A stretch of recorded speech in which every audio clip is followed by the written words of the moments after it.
Good morning, afternoon, evening, wherever you are. Welcome back to a bonus episode. So you may remember in one of the episodes, I think it was the Mummy episode, which has come out recently, I mentioned I was working on a little something. I worked on a short film. So between, in the space of 1 week, I wrote, filmed, edited, and completed this short film as part of a very strange competition. The film is an adaptation of the album Reload by Metallica. They have a competition called Get the Reload Out, and it's got one category for basic covers of the songs, but another category for non-traditional interpretations. I have taken that to quite a different meaning to most people. You know, some people did like time-lapse drawings of the songs. Some people played air guitar. I decided to make a movie. So I had to make 13 scenes of 60 seconds or less per one, in the order of the songs provided, and the first one was due within a week of the competition being announced. So I thought, well, I gotta get the whole thing done. So I made the short film, and we are going to watch it. Well, specifically, I'm going to watch it because you will have watched it. Yes, I know. I know it like the back of my hand at this point. Yeah, I should say that the first installment of these I have seen, but I'm going to watching the whole. Yes, the whole. There are 13 parts, and there's like a title card in between each part. Do you want to pause at each part to discuss, or do you want to watch the whole thing uninterrupted and then discuss? I think just watch the whole thing and then... Whole thing uninterrupted? Yeah, I would say that. Feel free to react while going. So we'll start in 3, 2, 1. Now. So starting with the theatre shot that I got for you. Yes, Danny filmed this for me at the theatre. You're welcome. Part 1, the memory remains. That's going to be quite loud here on your headphones. Sorry? I can hear it through your headphones. They won't pick it up. Yeah. There's Robert Doobat. Robert Doobat. I can turn it down from here. And there's this, it's such a clean flick. I'm very happy with that. It's a great shot though. That is a really cool shot. You know what, credit to Mac, he did pretty well as a cameraman. Because I recorded this with Mac and Aaron. Was it shot? It was shot on your phone, right? Or somebody's All phone? shot on my phone, yes. Except for the one scene you did, the rest of it is all shot on my phone. Yeah. Yeah, so this one I have seen already. Yeah. It's the next few that I don't think I've seen in full. Oh. Bury forever. Oh shit. They will always be better than you. Who? I'm better than you. Oh, it's Robert again. Yes, I'm playing opposed myself. Bad seed.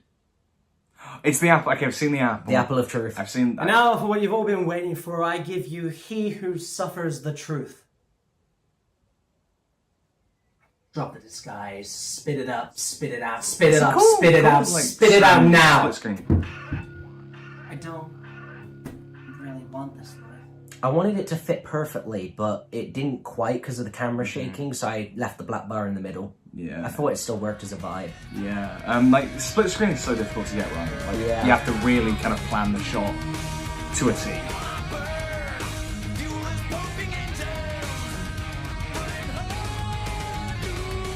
Now this cast, I remember you sending me the behind the scenes B-roll of this. So I'm gonna have seen some of these shots. It's like good. It's good camera work, you know, like for in the car.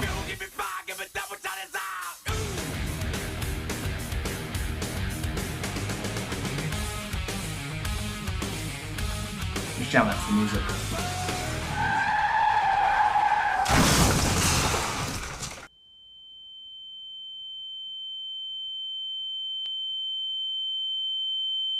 My favourite part about this shot is it's completely accidental. Mac dropped the phone, and when we picked it up, I'd accidentally turned the brightness all the way up, and we thought it looked so good that we kept it. There's no editing, like that works so well.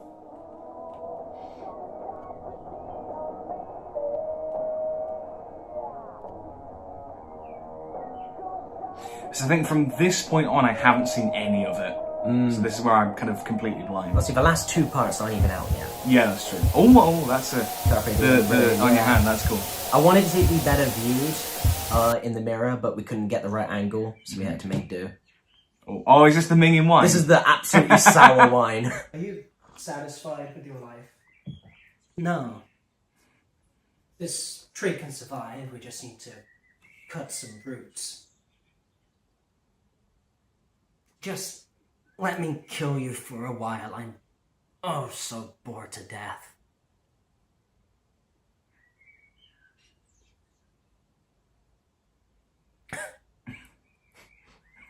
It's the cough. The cough was not scripted. It was just so bad. I wasn't expecting it to be that bad. It was genuinely awful. Fixer.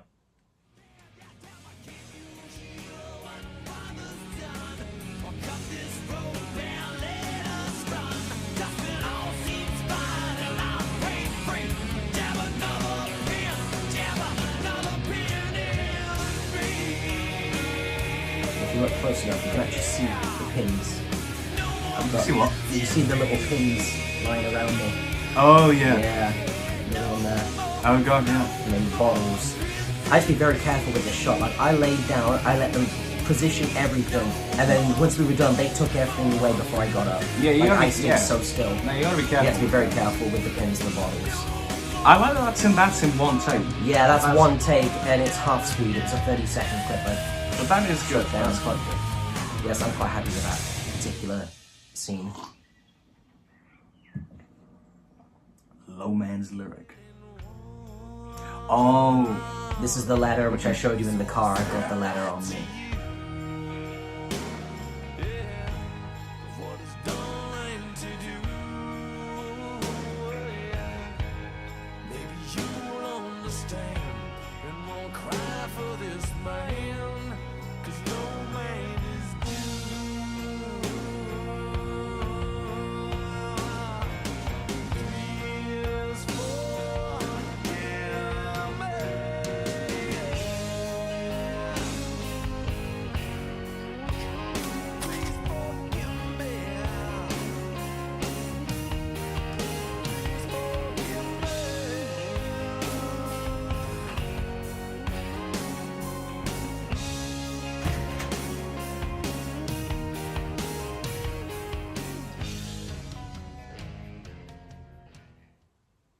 I really like the way how Aaron's door allowed for like my silhouette to kind of fade. There's Aaron. Hey. Brief cameo from the big man. This won't hurt, I swear. She loves me not, she loves me still. But she'll never love again. She lay beside me. But she'll be there when I'm gone. Like hot scarring dark as steel. I like this cross-cutting between... This was one of the scenes I had the clearest vision for. Yeah, I do like this cross-cutting works, yeah. Obviously you couldn't actually post that letter. Yeah. Because the angle, you can't tell I put it back in my pocket. But it's clever, it's clever how you can master it like that. Goodbye. It was partially down to the fact that if I posted it and we needed to do a reshoot, we were a bit screwed. So we had to be very careful. That's fair. That is fair. Part 10. Oh. He's in jail.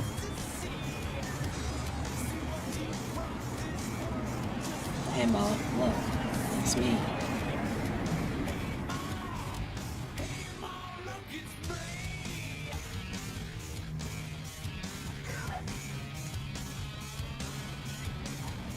The one who can't be free. Oh, I don't like that didn't sync up properly. I'll have to re-edit that. The first line, because I did the voiceover in afterwards, because you'd never have heard me from that angle. Yeah, it's like ADR it. Yeah. I need to reshoot that bit, I think. I think probably just like... Yeah, so I can re-edit that, because I've still got... Or just a line it, I think. Yeah, because I've still got the isolated audio.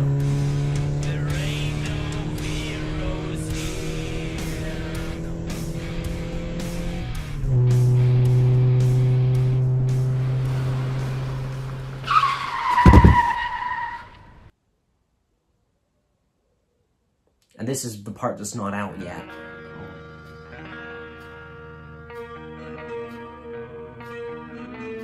It's mine. Oh, it's a... Remember the innocence before it's we a go sky. from children into corpses. I was genuinely trying to work out what that line was then. To the child born to take my place, will this my earth God. be good to you? Keep you clean or stand firm? Like I said, I threw myself under my car. Slid myself right in there. That was another one I had a quite clear vision for.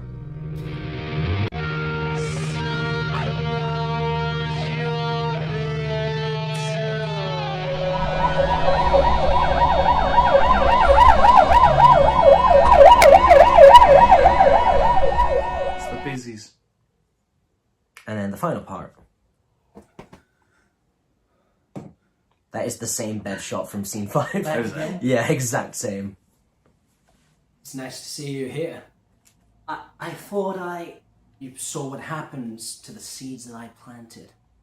I feel you too. You succumbed to the temptation of escape, and I showed you what would happen. Why? So you can decide if you want to take back your life, or take a chance on escape. That's dance. Ooh.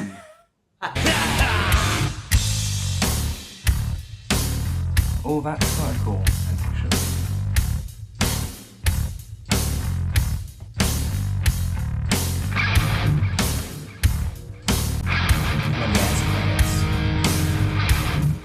Respect the credits, though. Yeah. Devil double. Yeah.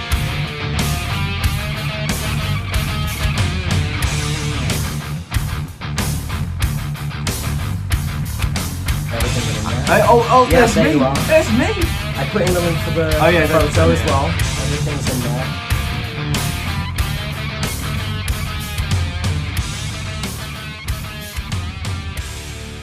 And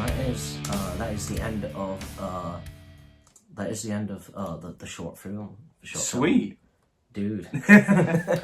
So yeah, that was Reload, the short movie. I'm proud of it. It's good. not perfect, but I shot it in a day. So you know, for what it was and the time limits, I'm happy with it. I mean, it's your first. Yeah, it's the first kind of film I've made, Like yeah. live action short film kind of Yeah. stuff that you've done. It's very different to anything else I've ever done. But I enjoyed filming it.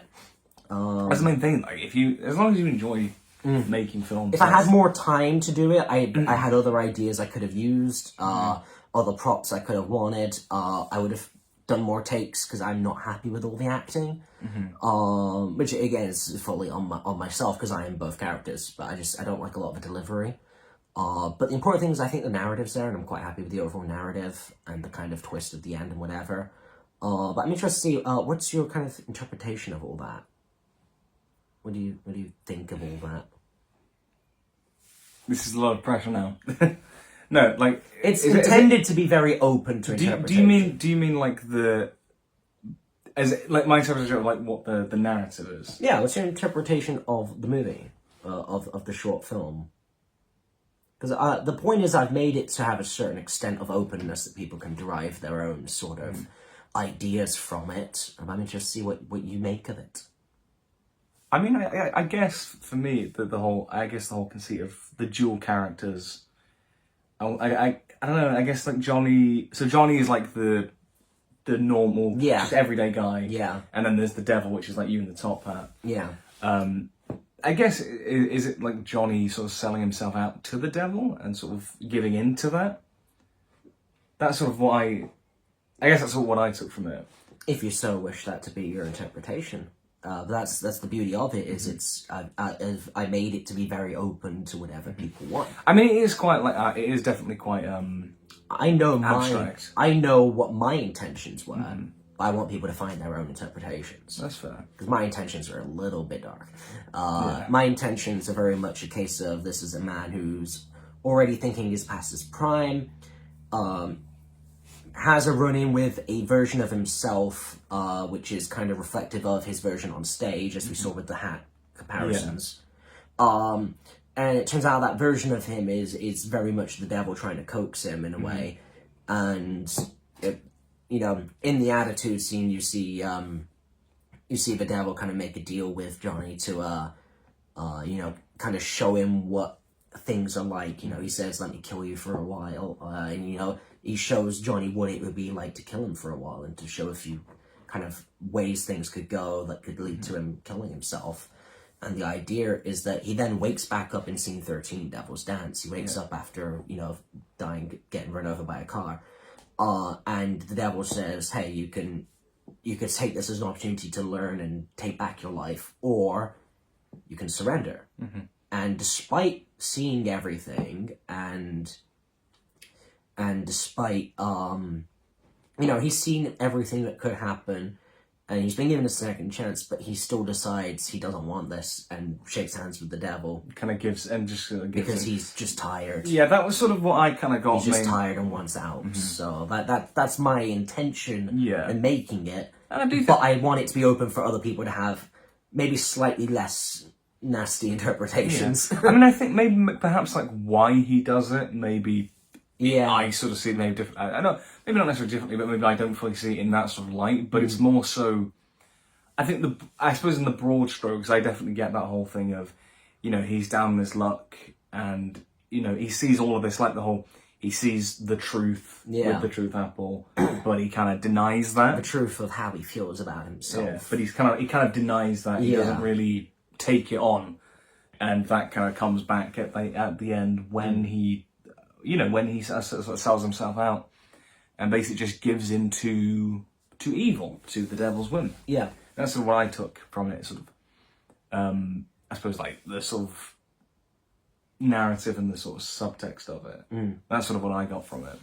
But that's the thing, it is quite an abstract sort of piece. I wanted it to be, because kind of the point with Metallica's Load and Reload is that it's a little bit more kind of artsy than some of their old stuff, especially with their music videos.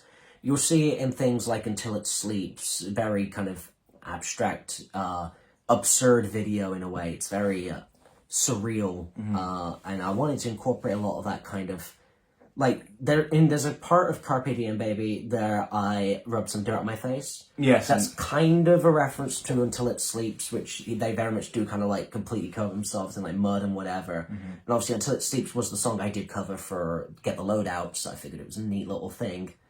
But there is also a line about it in Carpe Diem Baby. There's a line about, wash your face with dirt or whatever, so I wanted to incorporate that. I wanted to incorporate a lot of visual ideas rather than just relying on dialogue. Like, so there were a couple of scenes that are quite dialogue heavy. Like the first couple, like Bad Seed, Attitude, and then Devil's Dance at the end were quite dialogue heavy. But a lot of them didn't have dialogue at all. And that's kind of how I wanted it to be with a lot of it, was illustrating things visually.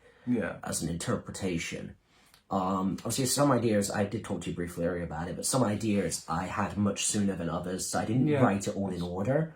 Like again, I had very clear ideas for Unforgiven 2 and for Devil's Dance. Yeah, like you told me that you had the ending quite clearly mapped out. Devil's Dance, I knew exactly what I was doing. But it was getting to that point. Yeah. And Memory Remains, I knew exactly what I was doing, even if it wasn't connected to the rest of it. And it is kind of separate to the rest of it, but it's just a really aura shot, so I just wanted to do it. Yeah. But I'm quite happy with it. You know, it's not perfect, but it is my little creation. And, you know, I think it's neat. I think it is. I think it's interesting. So I think a question for me, before I kind of go on to any more about it, is, do you plan to make any more short film / music video style videos in the future? I don't know. Would you want to, or possibly? It would depend. It would depend on where I'm at. A lot of creative stuff I do depends on where I'm at. Whether I'm even capable of doing something like that. I wouldn't be opposed to it. It would be cool to try and make more stuff. It's providing the inspiration hits the right way and I can come up with something. Because the problem is I don't like to force creative work. Yeah. And so if nothing's coming up, nothing's coming up. But if I can, I wouldn't be opposed to doing something again. Because, you know, I think it's quite a cool way of presenting things. I've never really done anything like it before. So I think it's quite cool. And, you know, I quite... For someone who doesn't like films that are more abstract as much, it's quite interesting I decided to go down that route, but I did quite enjoy making something that was kind of so open. And even when we were filming it, because we didn't film the scenes in order either, we started with Better Than You and Bad Seed, and then we jumped to Carpe, and then we did the two scenes the scenes in the kitchen, so Attitude, Fixer. I mean, I know, obviously, Yeah, we really jumped around. I know because of the way the challenge was structured, that it was sort of like a daily release, wasn't it? Yes, right? The challenge structure is a weekly release. Oh, I've been uploading them daily just because Yeah. I couldn't be asked to wait 13 weeks to get it all out. No, But yeah, the idea was weekly, and the first scene for Memory Remains had to be submitted by the day after I filmed. Yeah. And Memory Remains was the final scene we filmed, excluding the part that you sent me. The cigarette part and all that was the last thing we did at the end of the day. So we managed to fit it in, luckily. I was thinking, because that kind of like sort of structure, that almost like vignette storytelling, I sort of call it. I mean, I've done it with, I mean, obviously that structure came about because of the limitations that you had with this challenge. And that often happens. That is almost like a simulation of when you will get you'll get a brief from a company, like a media company, production company, where they will want you to make this this film or this video. They want you, and you have these guidelines that they want you to follow, and that's almost like a simulation of that to a degree. Yeah, it was very restrictive though, because not only were the songs given to you in order, and I have a particular disdain for scene 11, Slither, because that song came out near the end of this, and I couldn't figure out an easy way to work it in. I kind of had to jump to where I felt it would work, but I don't feel it links to the song well enough, but it worked for the narrative. But beyond that, every scene had to be 60 seconds or less. So every scene needed to be able to convey something in isolation while also serving the overall narrative. Yeah. So it was quite a challenge. Some of the scenes like Low Man and Unforgiven 2 both clock in at 59 seconds, like naturally. Some of the ones that are like about a minute are because I filmed 30 seconds and half sped it. But like those two clocked in naturally at 59. Like I almost ran over with those. Yeah. Attitude was quite long as well, and Devil's Dance, because they were quite talky. But now, some of the scenes I liked most were the ones that didn't have talking. It was like the Memory Remains shot with the cigarette, the Fixer shot with the bottles and the pins. I was very happy with those. But initially, I intended to do the whole thing in the filter that the middle stuff was in visually. Like the kind of almost like sepia-ish, whitish kind of thing. I initially was going to film the whole thing like that as kind of like a vibe, but I then decided, look, the point of me wearing a red jumper as the devil is for symbolism. If I filter it all, it's not red. Yeah. So I figured, okay, what can I do here? So I started with it in color, and I thought, what about when the devil puts his hat on Johnny, we then switch the color, and when he gets back to reality at the start of scene 13, we bring him back into full color because he's out of the illusion and back in reality. I mean, I can definitely feel there, like you explained that, I can definitely feel the influence of, like, Johnny Got His Gun. Yes. I can definitely feel that influence. Yeah, it was the idea of showing, like, one aspect of reality in black and white and one in colour. Yeah. I mean, that Whereas reminds... obviously in Johnny, real life is in black and white and memories are colour. I've done the opposite this time. I mean, that reminds me of actually my... Because I kind of want to compare this with the first short film that I had to do for university. Now, bear in mind, for my film production course, I've been doing that now for 2 years. Like I've just finished my second year of stuff. Yeah. So I've got a fair bit of work that I can evaluate and look back on. Yeah. But that very first film that I did, and if you remember, I think did you watch it? Which one? Still there. It was the one that it's the one that again it starts in black and white. Oh, I think I did. It was a while ago. Granted. It was like end of 2024 that I had it. But yeah, it starts in black and white because it's about this guy grieving the loss of his friend. And it starts in black and white because it's from his perspective. And it's almost like the life and colour has been drained out of his life. Yeah. And then another character walks in and then it cuts to colour. Yeah. And it's that kind of objective, this is how it actually is. And again, I was influenced by like Matter of Life and Death. If you remember, I mentioned that in that same episode when we talked about war films. Matter of Life and Death does a similar thing with black and white to colour, that sort of shift, to sort of shift the sort of perspectives on them, or kind of it shifts like to what a different sort of type of reality and whatnot. And I think it's a good technique. And as I say, when you were explaining that, like I could definitely feel that influence of Johnny because I know how key that film is to you. And obviously to Metallica as well. Yeah, of course, yeah. Double linked, really. Yeah. But then I also teased the filter a little bit in Better Than You when the devil put his hand over Johnny's mouth. Yes. I switched to the filter, and then when he took the hand off, I switched back to kind of tease where that was going. But then I wanted at the end of Devil's Dance, when the handshake kicks in, to use a different filter that had more red. You know, because he's just accepted the deal with the devil. We're not showing him a possible reality. We're showing he's made a very solid, conscious decision, which is permanent.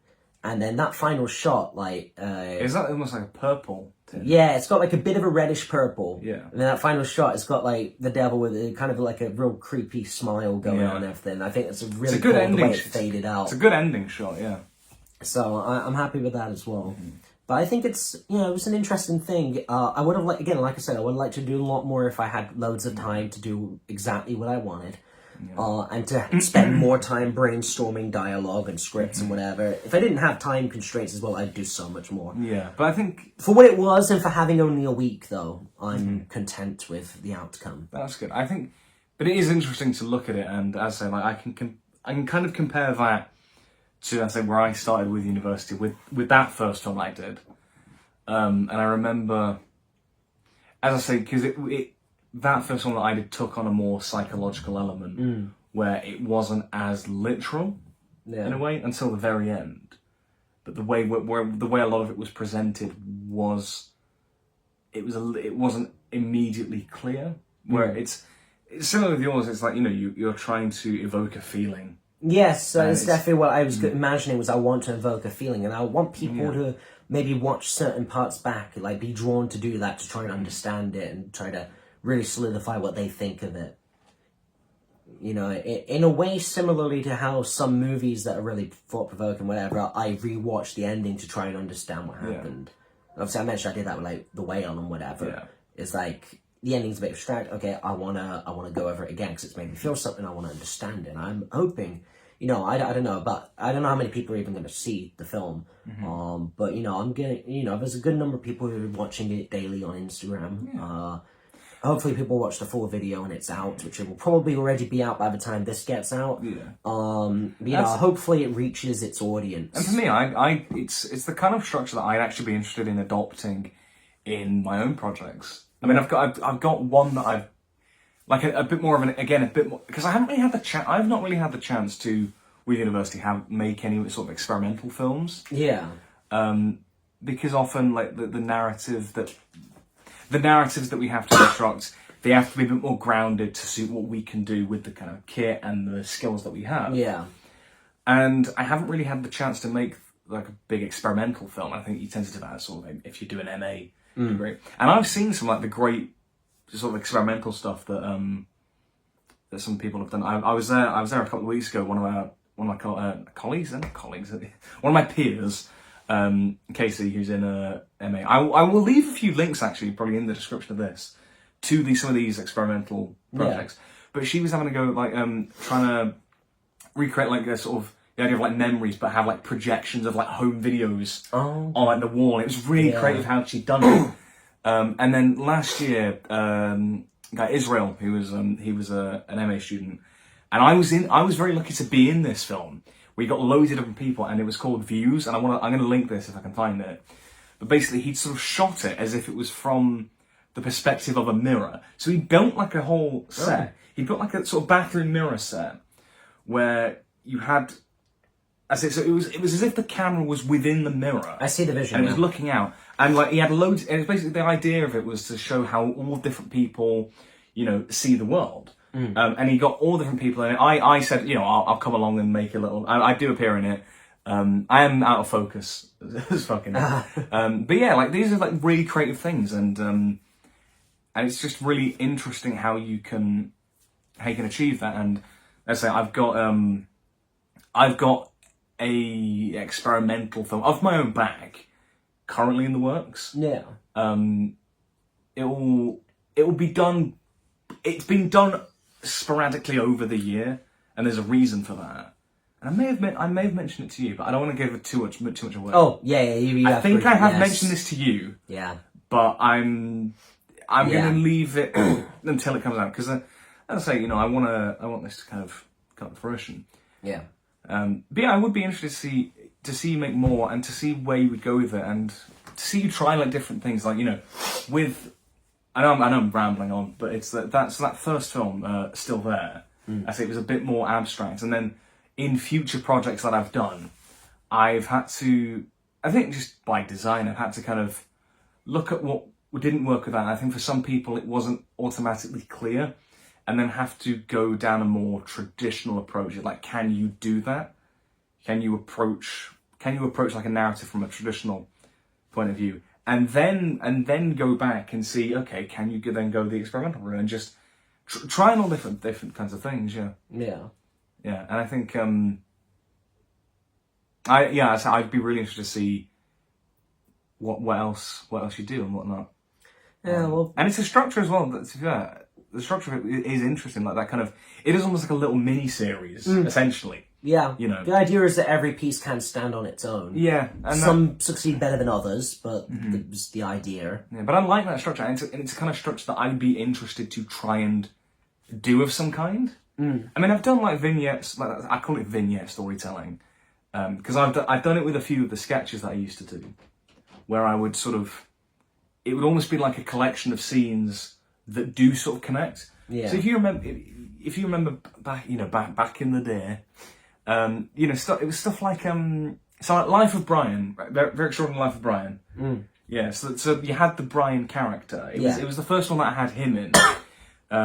So he's just like this, like this chav, and he's like kind of coming into this world. And there's a bunch of different scenes where he meets the other characters. He has like an interaction. Yeah. So he has there's like a scene that starts on like New Year's Day. He's in a pub with the granddad character. Then there's a scene where he's like with Matt Smith. Then another scene where he's with Peter Capaldi.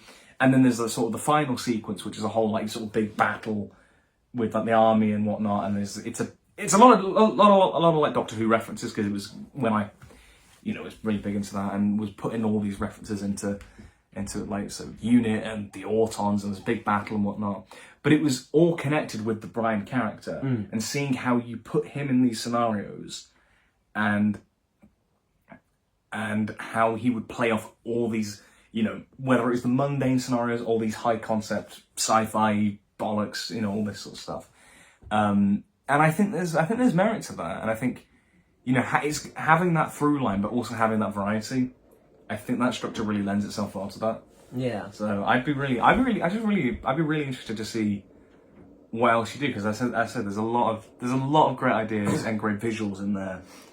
And yeah, I think you only improve by going forward. And I think if there was maybe a project where you had more control and more time to iron it out. Yeah. Because obviously, like, I can look at that, having studied film for like 2 years, I can look at that and, I will, it's just because of how you get trained to, like, you have to see, like, the technical parts of it.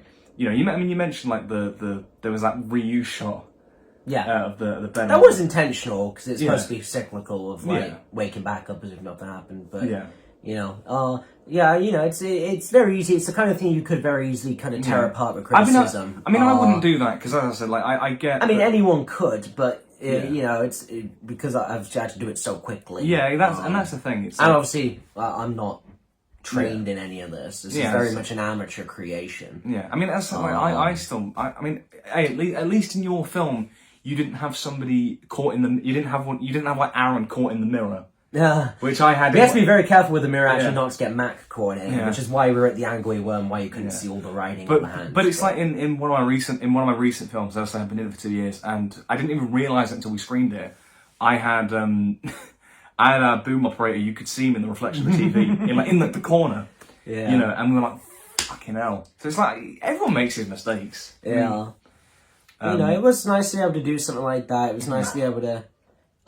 Yes, Belle, I agree. It's nice to be able to adapt something that I care about, like Metallica music. Like I said, Reload. We were listening to it on the way to Alton. It's got some of my favorite songs are on that album. So, you know, it was nice to be able to do something with that. And I think you can tell which songs I like more by which scenes are better, because, like, and the ones I had clearer visions for was, like, Unforgiven 2, Fixer, Low Man's Lyric, Yeah, no, Fuel, Memory, Devil's Dance, and then all the other ones are the songs I don't listen to so much. Yeah. So there's a point where some of those I had to ask people in the Metallica forums, like, guys, what's this song about? Yeah. What am I supposed to do? Better Than You, who is he better than? What's the intention with this one? Bad Seed, what do I do? Guy told me get something with an apple, and I'm like, okay. And then I went back to him and said, look, I just had a rotten apple in my mouth, thanks for that. It was disgusting. It was gnarly. I think my favourite segment probably was the final one. Devil's Dance. I think that probably was my... I'd say, like... Wraps everything up, you know. Yeah, I think it was... it was one where I could definitely tell it's like you had that clear vision for what you wanted to do with it. Yeah. And I probably would... I mean, I liked plenty of the segments for different reasons. I liked the... what's it called? The one with the apple. Bad Seed. Bad Seed, yeah. I like that one. I like the opening one, like not just because not just because I filmed the opening bit, but like the shot of the cigarette. That's a really great little shot there. Yeah. And like you walking off in the distance, and the one where I'm bad with names, but it's that one take pull out where it's like the wine bottles. Fixer, yeah. Fixer. But that one take pull out and. We had Aaron holding the phone as well, shining the flashlight on me to try and mitigate the shadows from them while we were filming, because they were above me. Oh, yeah. Which worked quite well. You can still sort of see the shadows, but it mitigates a lot of it. But yeah, there are scenes I like more than others. Like, you know, some of them I've already said my disdain for Slither, and Better Than You, I really didn't have much to do with that one. That's why it's only like 18 seconds long. Yeah, so, you know, some of them didn't land necessarily in a place I was happy with, but overall I'm happy with the project. That's good, yeah. But yeah, I don't know, maybe I'll do more at some point. I'll have to see what I can come up with. But I think it's a really good, I think it's a really cool project, and like the fact that you've like finished it and put it all together as one, I think it's really, really cool.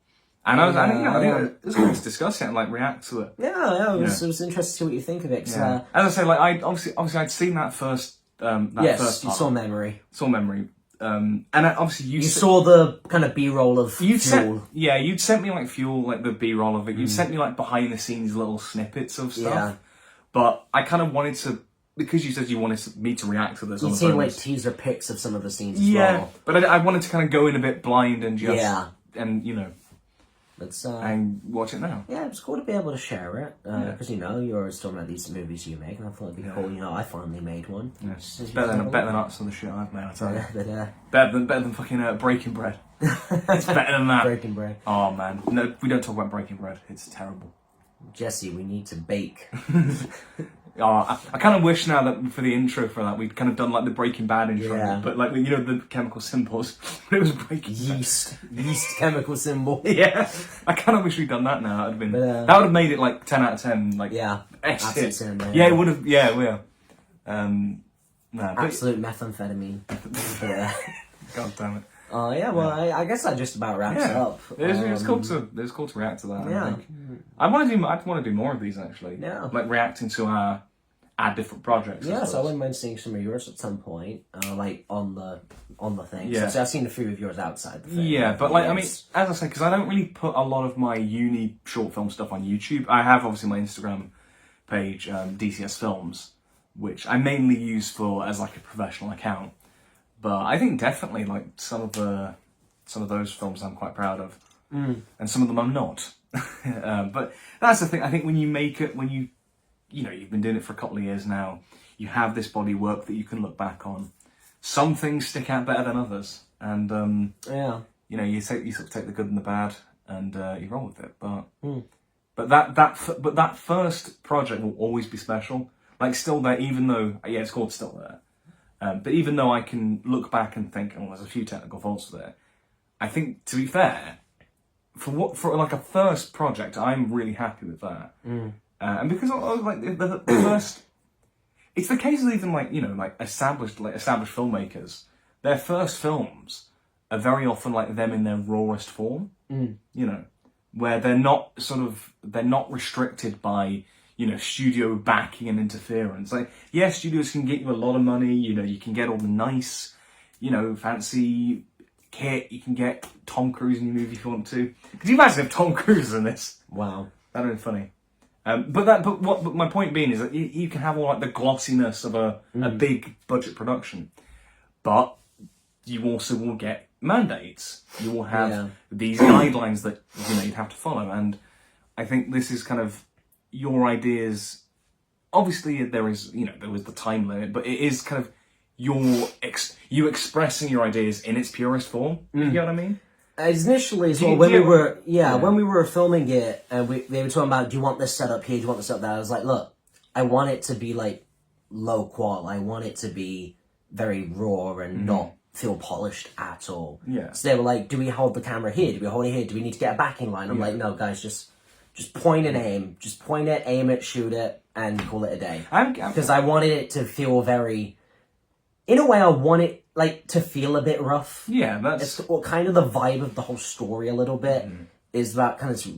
It's got a rough edge to it. Yeah, so I wanted to just really, I didn't want to overthink any of the production of it. Because otherwise, as well, because we had limited time that day to film. Yeah. Because that was the day where I had to leave. Normally, I leave the guys at 6:30. Yeah. I had to leave at 4:30 because I had to go back home and then go to the cinema to watch the re-release of Highlander. Oh yeah. Which was booked for 7:30, and it was all the way in Birmingham. Coming to episode 23 when we inevitably talk about that. Yes. So yeah, I had only till 4:30. I just out of curiosity actually. So because Aaron and Mac. They helped you production wise. Yes, Mac. How sort of how? Because you saying that they were sort of asking about, do you want this for the camera? How sort of I guess filmic are they? Do they have? Did they do no experience at all? Do they not? No. I was just curious. Well, to be fair, the intros we did for the 5 guys at Freddy's episodes, Mac filmed those. But that's not much to go off. But they got no sort of experience in it. They were just doing their best to help. And, Mac did most of the camera work except the shot of me on the road in Slither. That was Aaron because he's taller, so he could get the camera further away. Aaron did all the double work with the Devil's Hand when I needed an extra hand. Because I said to him, can you lend me a hand? And I mean, no, literally, I need you to lend me a hand. Clever bastard, yes. And then Bon Bon was there for some scenes. He didn't actually do anything, but he was there. Emotional support. He was emotional support. But yeah, we, so it was the 4 of us that day. And the others were happy to help out, because, I took up a whole one of our sessions doing this. I was just curious. We had a nice little break in the middle, though. We got lunch, we went to the pub, played some darts, had some drinks, non-alcoholics, I had to drive home. And then we headed back over and filmed Memory Remains as the final scene. Oh, yeah. But yeah, we got most of it done in the space of 3 hours. And then I did all the editing on the Tuesday, which was the day the first scene was also due. I did it at work. Lovely. My boss doesn't watch, so it's fine. You slagged him off. It's fine. but I think that's about everything. Special thanks to the people that helped make this possible, and to everyone who has watched it. And if you if you liked it, if you like it, you can watch the film without our commentary, and you can like it, comment, share it around, share it with any other Metallica fans. I would recommend watching the. Be sure to watch the actual film without. Watch that so you can just immerse yourself in that. And this is obviously a bonus feature. Yes. Like on a DVD. You get a DVD commentary. This is the director's commentary with famous actor man. Yes. He's been cast as Chris. Yes. But it's. So, thanks to everyone who watched it and, supported it. I know a lot of people in the Metallica forums I've been talking to have been very interested in the project. So, if any of you've come from Metallica, the Metallica community, and have watched this, I hope you enjoyed it. Do be sure to share it around. Hopefully, it'd be really cool. My goal was to have it maybe, if it spreads enough in the community, it becomes this little niche, cult film that people recognize, cool. That could be neat. That's it. That's Reload, the film, and absolute cinema. Well, partial cinema. No. Get those hands up. Get those hands up. It's absolute cinema. Okay. There we go. But thanks for watching, and see you in the next one.